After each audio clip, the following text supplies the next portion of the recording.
الحمد لوليه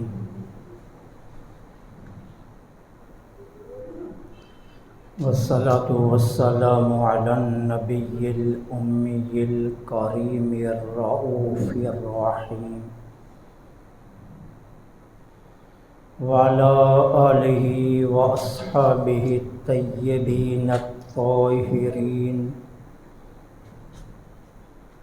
أما بعد، فأعوذ بالله من الشيطان الرجيم. بسم الله الرحمن الرحيم. يا أيها الناس إن وعد الله حق فلا تغرنكم الحياة الدنيا. آمنت بالله صدق الله العظيم وصدق رسوله النبي الكريم الأمين ونحن على ذلك لمن الشاهدين والشاكرين والحمد لله رب العالمين. مولاي صل وسلم دائما أبدا على حبيبك خير الخلق كلهم.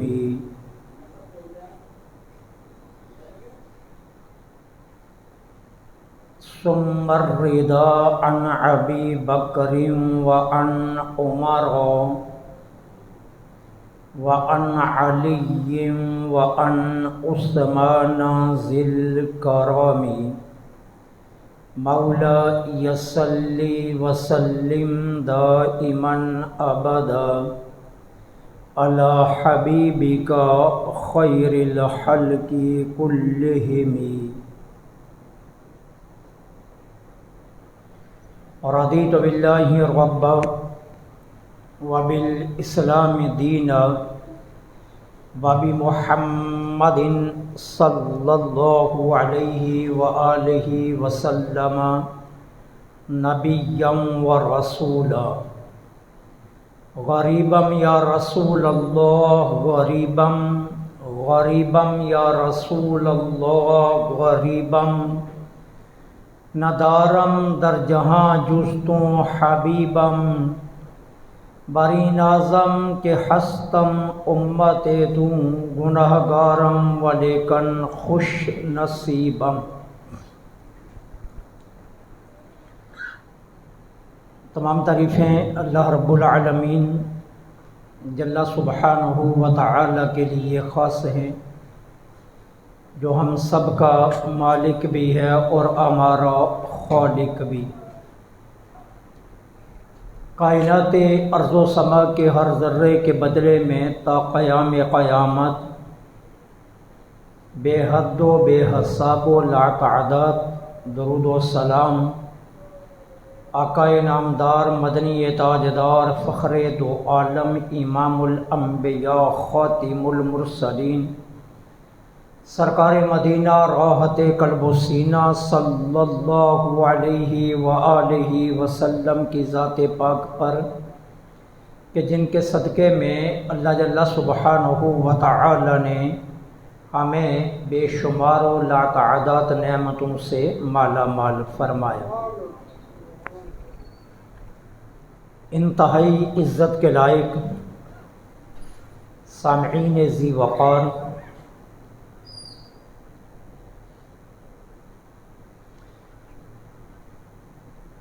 دنیا کا مال و متاع، عیش و عشرت، آسائش اور راحت جو انسان کو اللہ سے غافل کر دے اور آخرت کی فکر اس کے اندر سے مٹا دے، اس کو مادہ پرستی کہتے ہیں.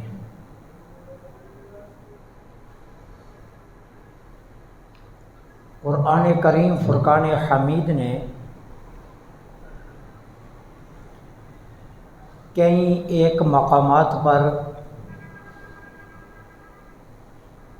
مادہ پرستی، حب دنیا اور مال دنیا کی محبت سے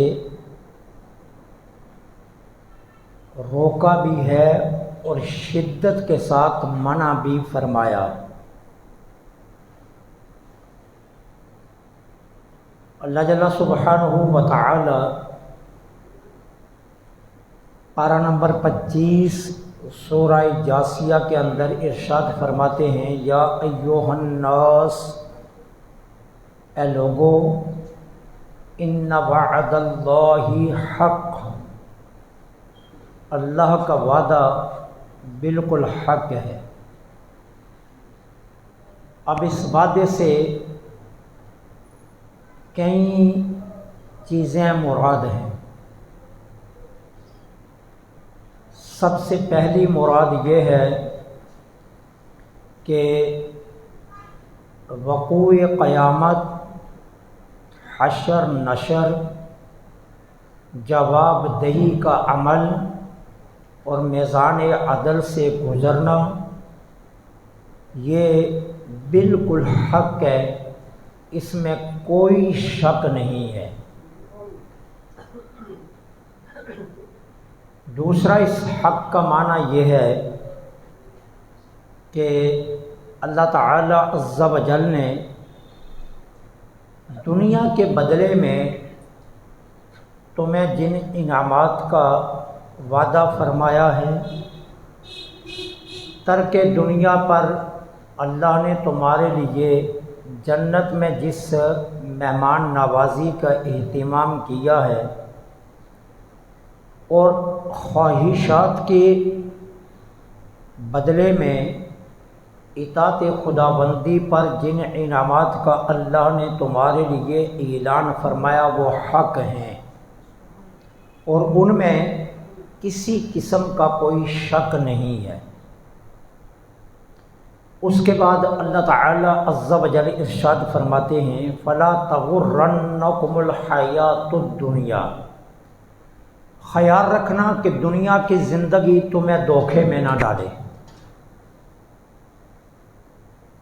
دنیا کی زندگی تمہیں دھوکے میں نہ ڈالے۔ اب دنیا کی زندگی تمہیں کیسے دھوکے میں ڈالے گی کہ دنیا کی محبت، دنیا کے ساتھ لگاؤ، دنیا کے ساتھ اشتغال، یہ تمہیں اللہ کے ذکر سے اور موت کی فکر سے غافل نہ کر دے۔ یہ دنیا کی زندگی کا دھوکہ ہے۔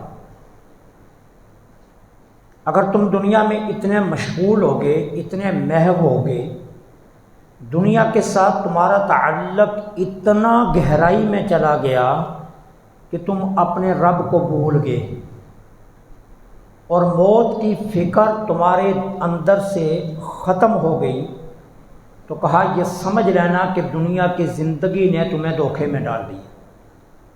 اور اللہ تمہیں کیا فرما رہا ہے کہ دنیا کی زندگی ہرگز تمہیں دھوکے میں نہ ڈالے۔ اب سوال یہ ہے کہ مادہ پرستی یہ انسان کے اندر کب پیدا ہوتی ہے؟ جب کسی بیماری کی تشخیص ہوگی تو اس کا علاج ڈھونڈا جائے گا، اور اگر بیماری کا علم نہ ہو، اسباب مرض کا پتہ نہ چلے تو پھر علاج ممکن نہیں ہوتا۔ اس لیے سب سے پہلے اس بات کو تلاش کرنا ہوگا کہ مادہ پرستی انسان میں کب پیدا ہوتی ہے۔ مادہ پرستی انسان میں اس وقت پیدا ہوتی ہے کہ جب انسان اپنے مقصد تخلیق کو بھول جاتا ہے۔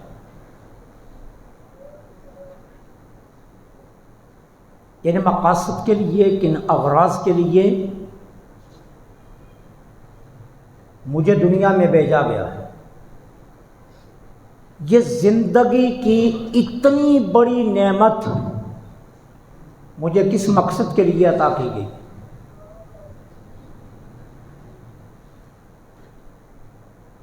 جب انسان اپنے مقصد تخلیق کو سامنے رکھتا ہے تو پھر کبھی بھی یہ مادہ پرستی کا شکار نہیں ہوتا۔ مادہ پرستی کا شکار ہی تب انسان ہوتا ہے کہ جب یہ اپنے مقصد تخلیق کو بھول جاتا ہے۔ قرآن کریم نے اس کا مقصد تخلیق کیا بیان کیا؟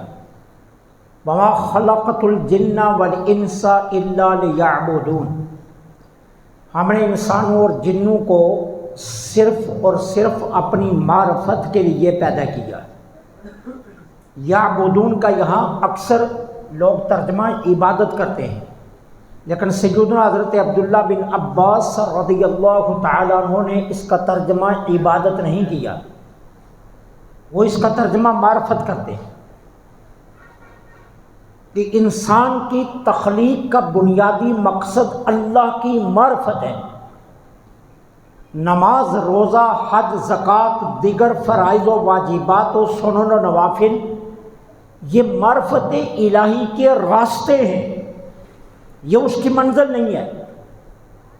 ایک مسلمان کی منزل نماز نہیں ہے، ایک مسلمان کی منزل حج نہیں ہے، ایک مسلمان کی منزل زکوٰۃ نہیں ہے، ایک مسلمان کی منزل سنن و فرائض و واجبات نہیں ہے۔ اصل اس کی منزل ہے اللہ کی معرفت، اور یہ معرفت کی طرف جانے کے راستے ہیں۔ اللہ فرما رہا ہے کہ ہم نے انسان کو اس مقصد کے لیے تخلیق کیا کہ وہ ہماری معرفت حاصل کرے۔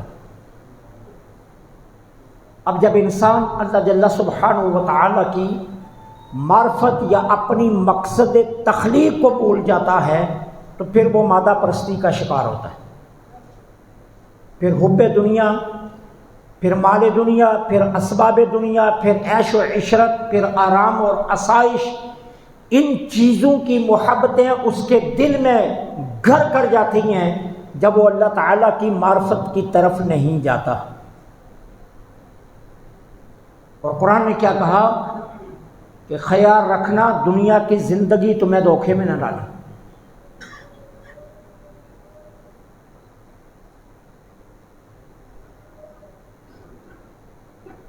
اور دوسرے مقام پر اللہ تعالیٰ ارشاد فرما رہے تھے من کان یرید خرث الدنیا نؤتیہ منہا،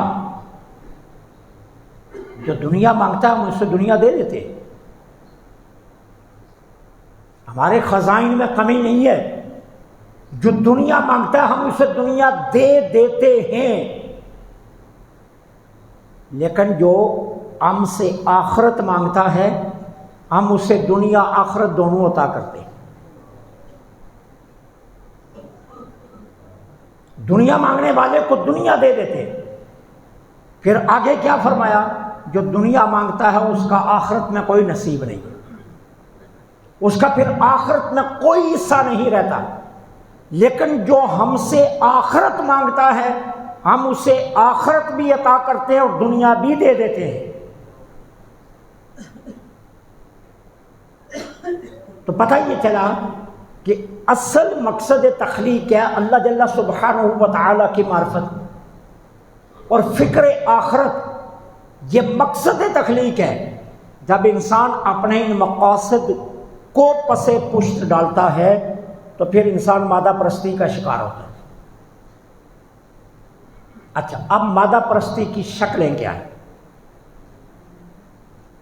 تاکہ ہم اس مرض کا علاج کر سکیں؟ مادہ پرستی کی کئی شکلیں ہیں، ان شکلوں میں ایک شکل ہے فاخرانہ لباس، یہ مادہ پرستی کی ایک شکل ہے۔ بہت قیمتی لباس پہننا،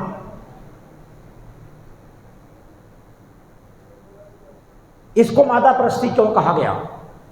اس کو مادہ پرستی اس لیے کہا گیا، لباس کا بنیادی مقصد ہے جسم کو ڈھانپنا، ستر کرنا۔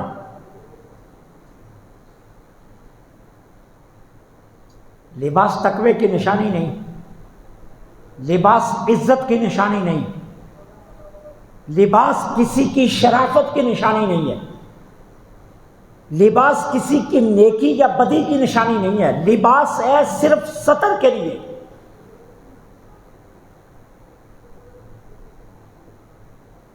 اب فاخرانہ لباس جب انسان پہنتا ہے تو مادہ پرستی اس لیے آ جاتی ہے اس میں کہ اگر 4000 کا سوٹ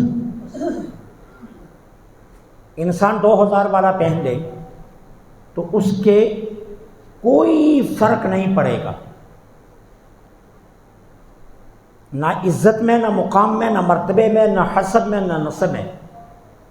لیکن اگر 4000 کے بجائے 2000 والا پہن لے تو فائدہ کیا ہوگا کہ جو بقیہ 2000 بچے ہیں، اگرچہ اس کے پاس استطاعت بھی ہے، توفیق بھی ہے، ہمت بھی ہے، دولت بھی ہے، خرید بھی سکتا ہے، لیکن حب دنیا سے نکلنے کے لیے طریقہ کیا ہے؟ کم قیمت کا لباس پہن کر اپنے لباس سے بچائی ہوئی قیمت سے کہیں اور غریبوں کو لباس دے دیا جائے۔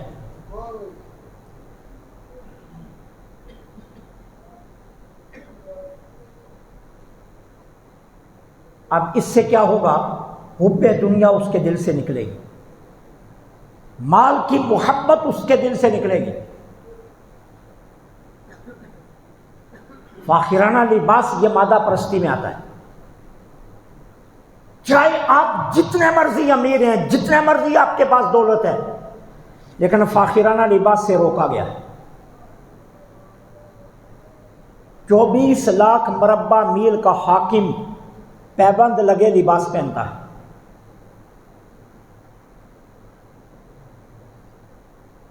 جب بیت المقدس فتح ہوا تو وہاں کے عیسائیوں نے یہ شرط رکھی کہ ہم سے جو معاہدہ ہوگا اس معاہدے پر انگوٹھا ثبت کرنے کے لیے، سائن کرنے کے لیے، دستخط کرنے کے لیے امیر المومنین خود آئے۔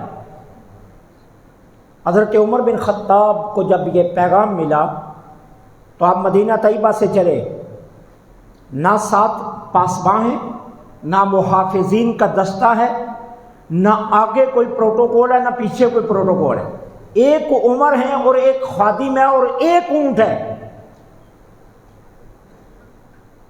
چند میل حضرت عمر اونٹ پر بیٹھتے ہیں تو خادم پیدل چلتا ہے، پھر عمر پیدل چلتے، خادم اونٹ پر بیٹھتا ہے، اور یہ 24 لاکھ مربع میل کے حاکم کی شان ہے۔ جب بیت المقدس پہنچے تو گورنر مسلمانوں کے جو گورنر تھے صحابی، انہوں نے دیکھا حضرت عمر کی قمیص پر کئی پیبند لگے ہوئے، ہاتھ جوڑ کر کھڑے ہو گئے۔ کھڑے ہو کر کیا کہتے ہیں؟ اتنی بڑی سلطنت کے فاتح ہیں آپ، آج آپ معاہدہ کرنے کے لیے آئے، کم از کم آج وہ قمیص پہن لیجئے جس پر پیبند نہ لگا۔ تو حضرت عمر بن خطاب رضی اللہ تعالیٰ عنہ کا جواب کیا ہے؟ اپنے گورنر کو فرماتے ہیں اگر قیامت کے دن میری جگہ جواب دہی تو نے کرنی ہے تو پھر مجھے قمیص دے دے، اور اگر قیامت کے دن اللہ کی بارگاہ میں حاضری عمر کی ہوگی تو پھر عمر اسی شان سے جائے گا۔ لباس کی بات نہیں ہے، عمل کی بات ہے۔ فاخرانہ لباس یہ مادہ پرستی میں آتا ہے، صاف ہو، ستھرا ہو، عمدہ ہو، لیکن فاخرانہ نہ ہو۔ 6000 کا سوٹ جو آپ نے پہننا ہے، آپ اسے 2000 کا لے لیں، آپ کا 4000 بچا ہے، اس سے 4 سوٹ خرید کر ان غریبوں کو دے دیجئے جن کے پاس نہیں ہے۔ اس کا فائدہ حب دنیا آپ کے دل سے نکلے گی۔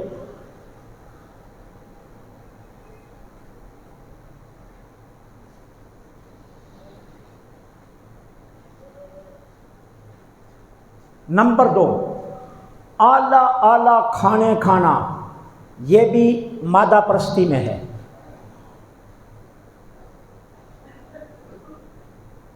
بہت مہنگے کھانے کھانا، اعلیٰ سے اعلیٰ ترین کھانے کھانا۔ کھانے کا مقصد کیا ہے؟ صرف جینا،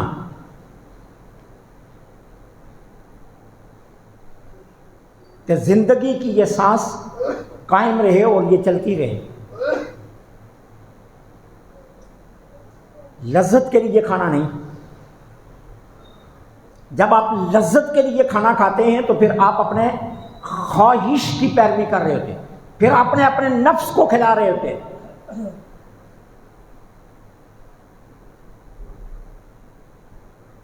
عالی شان گھروں میں رہنا، چاہے آپ جتنے مرضی امیر ہیں، جتنی مرضی آپ کے پاس دولت ہے، لیکن عالی شان گھروں میں رہنا یہ بھی مادہ پرستی کی علامت ہے۔ اسلام اس سے روکتا ہے۔ مجھے یہ بتائیے، آپ زیادہ معزز ہیں یا سیدہ فاطمہ کے شہزادے زیادہ معزز تھے؟ میں اور آپ زیادہ عزت والے ہیں یا صحابہ کرام زیادہ عزت والے تھے؟ حضرت عمر بن خطاب اپنے گورنر کے حالات پر پتہ کرنے کے لیے مصر میں گئے، اور گورنر سے کیا فرمایا؟ آج کھانا میں نے تمہارے پاس کھانا ہے۔ اب سیدنا عمر بن خطاب رضی اللہ تعالیٰ عنہ کو بھوک لگی ہے، بار بار پوچھ رہے ہیں کھانا تیار نہیں ہوا، وہ کہہ رہے ہیں تھوڑی دیر ہے، پھر پوچھتے ہیں کھانا تیار نہیں ہوا، جی تھوڑی دیر ہے ابھی۔ اچھا اب آئیے تشریف لائیے اس محل میں جس میں گورنر رہتا ہے۔ حضرت عمر بن خطاب اپنے مصر کے گورنر کے محل میں گئے تو محل کی شان کیا تھی؟ عمر بن خطاب کو جھک کر دروازے سے اندر جانا پڑا، اتنا چھوٹا دروازہ تھا۔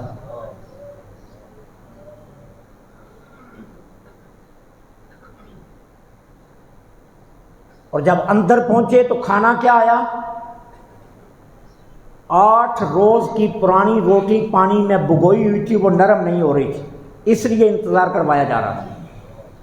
8 دن کی پرانی روٹی جو پانی میں بھیگی ہوئی تھی، اس لیے عمر کو انتظار کروایا جا رہا تھا کہ وہ ابھی نرم نہیں ہوئی ہے۔ جب یہ کھانا امیر المومنین کے سامنے آیا تو حضرت عمر بن خطاب سجدے میں پڑ گئے اور کیا کہا؟ اے اللہ تیرا لاکھ شکر ہے جس نے عمر کو ایسے گورنر دیے۔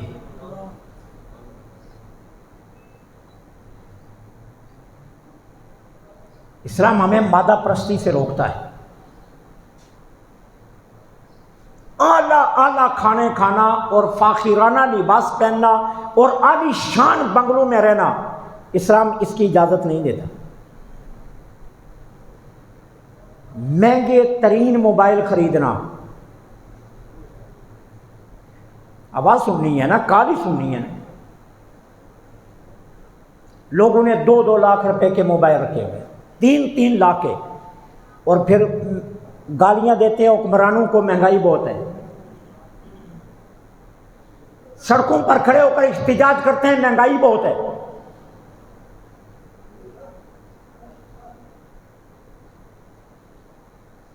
آپ کو کس نے کہا 3 لاکھ کا موبائل ہو؟ 2 لاکھ کا موبائل رکھو۔ آپ نے آواز ہی سننی ہے نا، کال ہی سننی ہے نا۔ اگر یہ کام 25,000 سے ہو سکتا ہے تو یہ 3 لاکھ میں کیوں کیا جا رہا ہے؟ کیا اسلام اس کی اجازت دیتا ہے؟ کیا اسلام یہ حکم دیتا ہے ہمیں؟ مہنگے ترین موبائل خریدنا یہ بھی مادہ پرستی میں ہے۔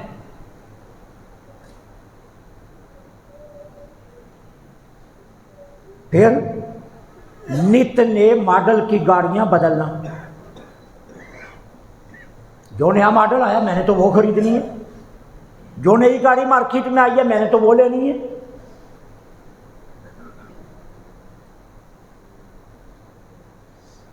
تیرے پڑوس میں ایک ایسا انسان بستا ہے کہ جس کی بیٹی بیٹھی ہے کہ اس کے پاس پیسے نہیں ہیں۔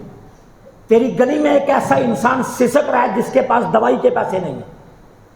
تیری گلی میں ایک ایسی بڑھیا بیوہ بیٹھی ہے کہ جو لوگوں کے برتن دھو کر اپنے گھر کا نظام چلا رہی ہے، تیرے گھر میں پڑوس میں ایک ایسا شخص رہتا ہے کہ جو اندر بیٹھا ہے اور محکمہ آ کر اس کی بجلی کاٹ جاتا ہے کہ اس کے پاس بل کے پیسے نہیں ہیں۔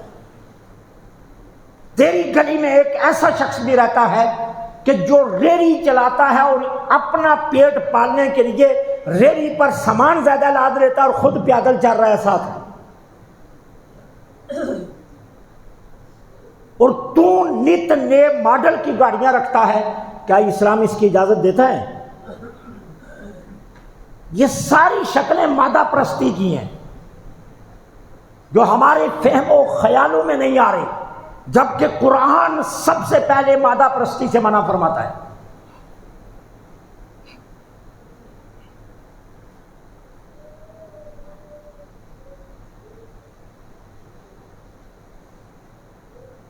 اسلام کیا دعوت دے رہا ہے؟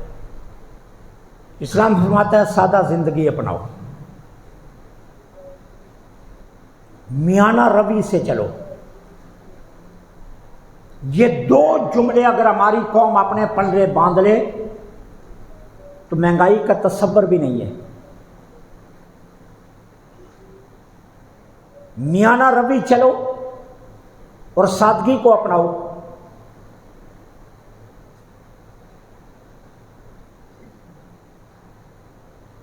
یہ دو چیزیں ہم نے ترک کر دی ہیں جن کی دعوت ہمارے آقا کریم علیہ الصلوۃ والسلام دے۔ سرکار علیہ الصلوۃ والسلام کی ساری حیات طیبہ سادگی پر مبنی ہے۔ میرے آقا چٹائی پر کھانا تناول فرما لیتے، میرے آقا چٹائی پر سو جاتے، میرے آقا کھجور کی شاخوں پر سو جاتے، میرے آقا درخت کی چھاؤں میں سو جاتے، میرے آقا کریم علیہ الصلوۃ والسلام سادہ ترین کھانا تناول فرماتے۔ سالن نہیں ہے تو حضور نے کبھی سالن کا مطالبہ نہیں کیا۔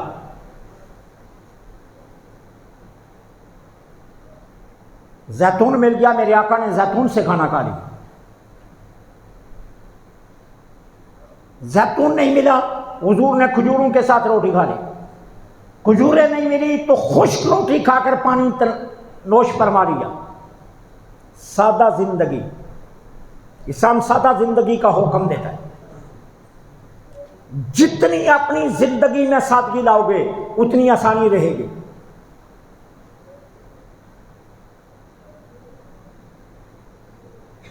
عمرہ اپنے پیسے سادگی کی زندگی کے ساتھ بچا کر غربا کی مدد کر سکتے ہیں۔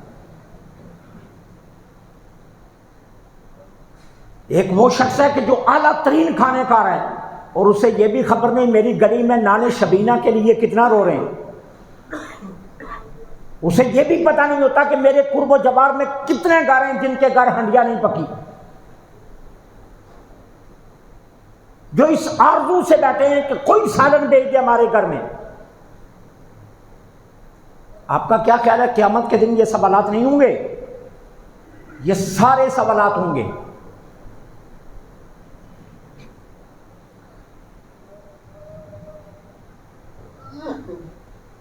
نت نئے ماڈل کی گاڑیاں رکھنا، 5,000 7,000 کا لباس پہننا، 10,000 کا جوتا پہننا، 2 لاکھ کا ہاتھ میں موبائل رکھنا، اور پھر حکمرانوں کو کوسنا کہ یہ مہنگائی بہت ہے۔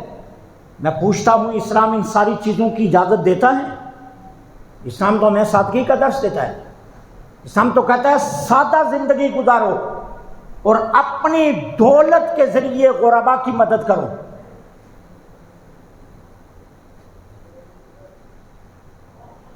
اعلیٰ ترین کھانے کھانے سے کیا بہادر بن جائیں گے آپ؟ آپ کسی محاذ کے بارڈر پر کھڑے ہیں جہاں آپ نے کسی سے جنگ کرنی یا کہ جو اعلیٰ ترین کھانے کھا کر میں پہلوان بننا چاہتا ہوں۔ سادہ غذا لا تعداد بیماریوں سے نجات دیتی ہے۔ سادہ غذا آپ کو بے شمار ادویات سے بچاتی ہے۔ سادہ غذا میں برکتیں ہیں، سادہ غذا سنت ہے۔ سادہ غذا کے ذریعے آپ کے جسم کو جو تقویت ملتی ہے وہ اتنے مہنگے ترین کھانوں سے نہیں ملتی۔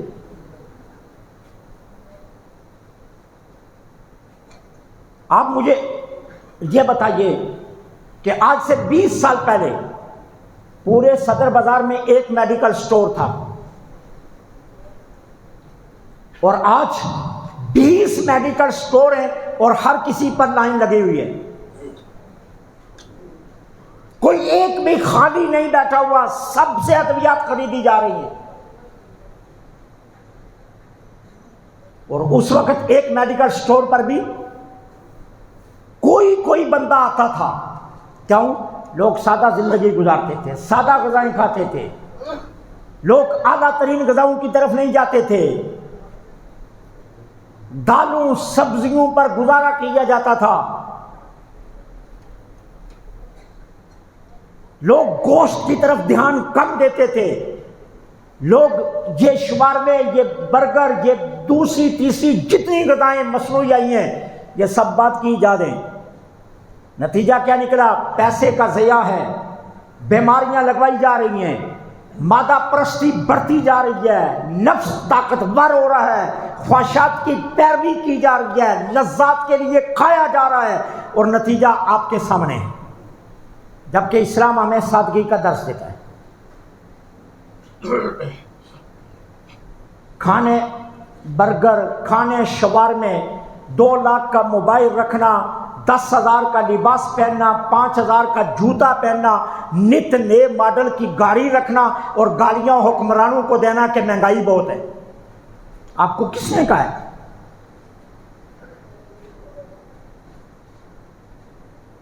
پھر تو مہنگائی ہے، میں بھی کہتا ہوں مہنگائی ہے، لیکن اگر آپ ان ساری چیزوں سے احتراز کریں اور سادہ زندگی گزاریں اور اپنی آسائشوں سے پیسے بچا کر وہی پیسے کسی غریب کی جیب میں ڈال دیں تو سارا معاشرہ ترتیب سے چلتا رہے گا، نہ غریب کو مہنگائی کا احساس ہوگا اور نہ آپ کو مہنگائی کا احساس ہوگا۔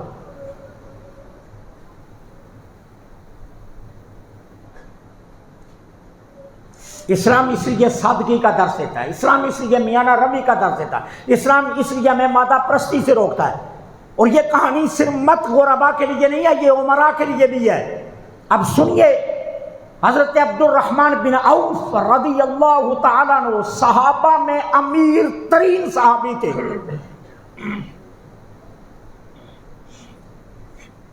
ان کی سخاوت کا عالم سنیے۔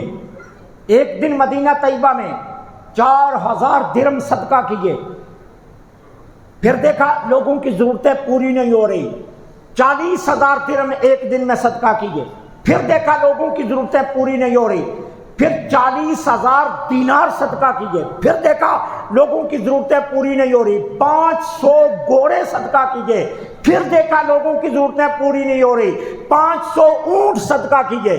اتنی دولت تھی حضرت عبد الرحمن بن عوف کے پاس۔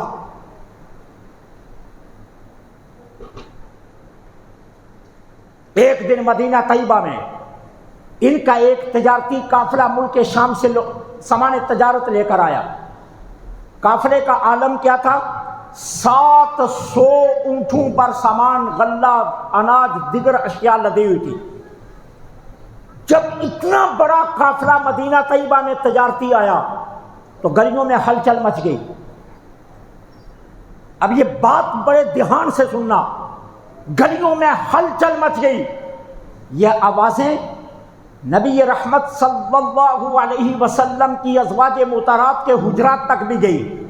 ام المومنین سیدہ عائشہ صدیقہ سلام اللہ علیہا نے جب آواز سنی تو پوچھا یہ آواز کس کی ہے؟ کہا گیا عبد الرحمن بن عوف کے تجارتی قافلے کی آوازیں ہیں۔ 700 اونٹوں پر سامان لدا ہوا ہے جو آیا ہے تجارتی سامان۔ سیدہ پاک نے کیا کیا؟ حضرت عبد الرحمن بن عوف کو بلا لیا، کہا عبد الرحمن بن عوف تجھ تک فرمان رسول نہیں پہنچا؟ عرض کی کیا؟ کہا نہیں پہنچا۔ فرمایا مجھے اللہ کی عزت کی قسم میں نے رسول اللہ صلی اللہ علیہ وسلم سے بالکل خود بغیر کسی واسطے کے اپنے کانوں سے سنا۔ آقا کریم ایک دن تشریف لائے اور مجھ سے فرمایا عائشہ قد رأیت عبد الرحمن بن عوف یدخل الجنت حبوا، میں نے دیکھا عبد الرحمن بن عوف جنت میں گھستا ہوا جا رہا ہے، گھٹنوں کے بل زمین پر گھس کر جا رہا ہے جنت میں۔ یہ صحابی کی کہانی ہے جس کی سخاوت کا یہ عالم ہے، یہ رسول اللہ کے غلام کی کہانی ہے، یہ حضور کے پیچھے نمازیں پڑھنے والے کی کہانی ہے، یہ مسجد نبوی کے مقتدی کی کہانی ہے، یہ سرکار دو عالم کے چہرہ جہاں آرا کا دیدار کرنے والے کی کہانی ہے کہ سرکار دو عالم صلی اللہ علیہ وسلم نے فرمایا میں نے عبد الرحمن بن عوف کو دیکھا وہ گھٹنوں کے بل جنت میں جا رہا ہے۔ سرکار دو عالم صلی اللہ علیہ وسلم نے فرمایا عبد الرحمن بن عوف زاروں قطار رونے لگے، عرض کیا کرتے ہیں اماں جان آپ گدھا بن جائیں، میں یہ 700 اونٹوں پر سارا لدا ہوا سامان اونٹوں سمیت اللہ کی راہ میں صدقہ کر رہا ہوں۔ یہ حلال مال ہے، اس میں حرام کا شائبہ بھی نہیں ہے، ایک ذرہ بھی نہیں، ایک درہم بھی نہیں، ایک دینار بھی نہیں۔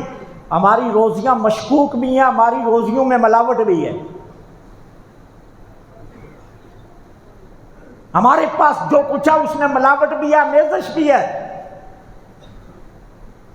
اگر صاف ستھری تجارت والے کے لیے یہ حکم ہے تو آج کے عمرہ کے لیے کیا حکم ہے کہ میاں نہ روی،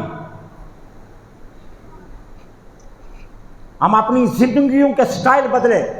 مہنگائی ہے میں بھی کہتا ہوں، لیکن کب؟ جب ہم اپنی زندگیوں کے سٹائل کو نہیں بدلیں گے تو پھر واقعی مہنگائی ہے۔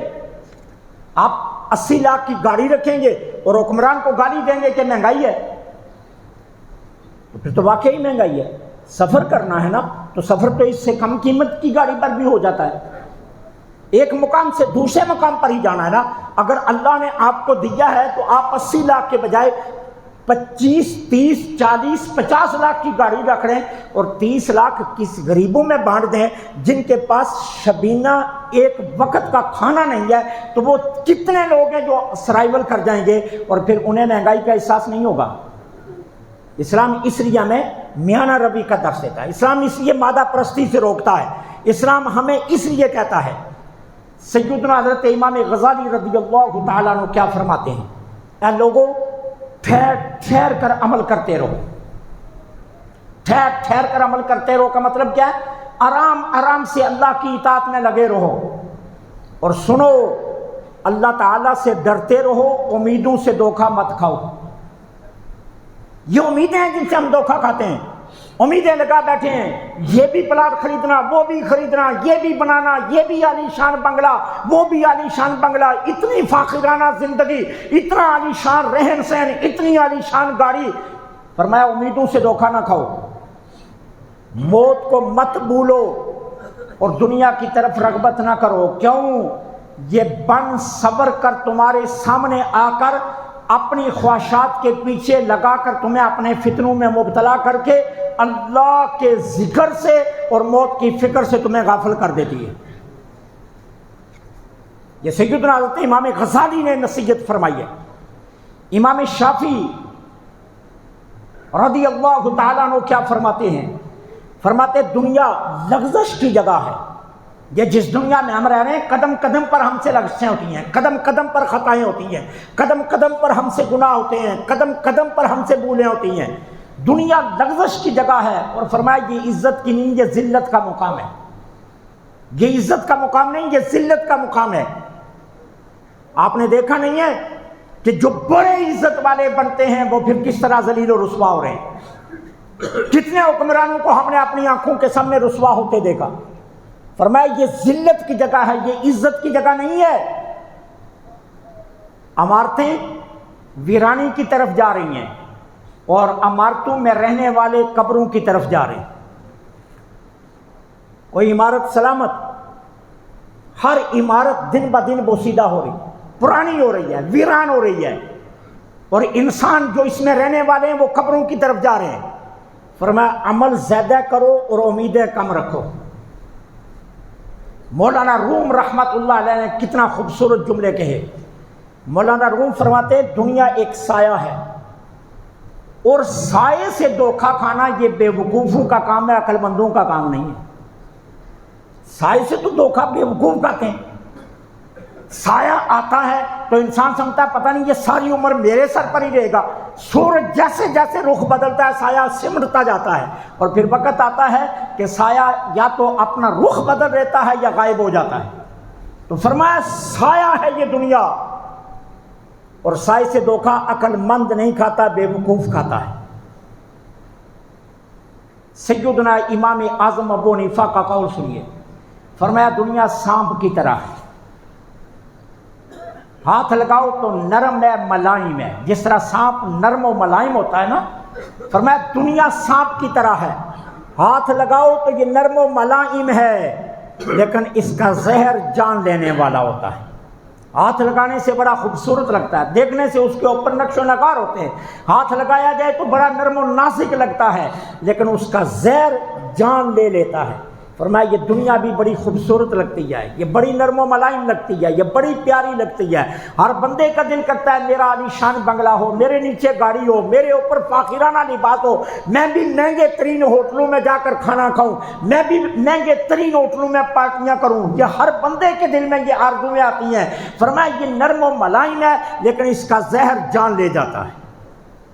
اس لیے اسلام نے ہمیں مادہ پرستی سے روکا ہے کہ ہم مادہ پرستی سے باز آ جائیں. اسلام بار بار مادہ پرستی سے روکتا ہے. اپنے آپ کو اپنے مقصد تخلیق کی طرف لانے کی کوشش کرو. اللہ نے ہمیں اپنی معرفت کے لیے بھیجا ہے، دنیا سمیٹنے کے لیے نہیں. اللہ نے ہمیں اپنی ذات کی پہچان کے لیے بھیجا ہے، دنیا کے پیچھے بھاگنے کے لیے نہیں بھیجا.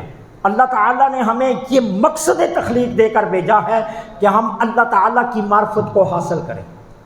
اس لیے اللہ تعالیٰ نے سورہ جاثیہ میں فرمایا یا ایھا الناس ان وعد اللہ حق، اے لوگو یاد رکھو اللہ کا وعدہ سچا ہے، اس میں کوئی شک نہیں ہے. فلا تغرنکم الحیات الدنیا، دنیا کی زندگی تمہیں کسی دھوکے میں نہ ڈالے. یاد رکھنا اللہ کا وعدہ سچا ہے، اس نے تمہاری مہمان نوازی کے لیے جنت تیار رکھی ہے. اللہ کا وعدہ سچا ہے کہ تمہیں موت سے گزرنا ہوگا، حشر و نشر سے گزرنا ہوگا، اصحاب و کتاب سے گزرنا ہوگا، اور اصحاب و کتاب کے بعد جزا اور سزا کے عمل سے تمہیں گزارا جائے گا. یہ اللہ کا وعدہ سچا ہے، اس وعدے سے تمہیں کوئی چیز غافل نہ کرے. اللہ کا یہ وعدہ یاد رکھو، دنیا کی کوئی چیز تمہیں غافل نہ کرے. اس لیے میری آپ سے یہ درخواست ہے کہ مادہ پرستی سے نکلیے. مہنگائی کا سارا جن ختم ہو جائے گا اگر ہم مادہ پرستی سے نکل آئیں. سادہ زندگی، سادہ رہن سہن، سادے اطوار، سادے انداز، سادے لباس، سادہ کھانا، سادہ پہننا، یہ شروع کر لو. اور جو دولت بچتی ہے وہ غریبوں کو دو تاکہ انہیں بھی مہنگائی کا احساس نہ ہو. نتیجہ یہ نکلے گا تمہارے دل سے محبت دنیا جائے گی، تمہیں اللہ کی رضا نصیب ہوگی، اور جن غریبوں کی تم مدد کرو گے وہ غریب تمہیں دعائیں دیں گے، اللہ تمہیں اور نوازے گا، اور ساری ملت کے افراد کے اندر ایک محبت کا رشتہ قائم ہو جائے گا.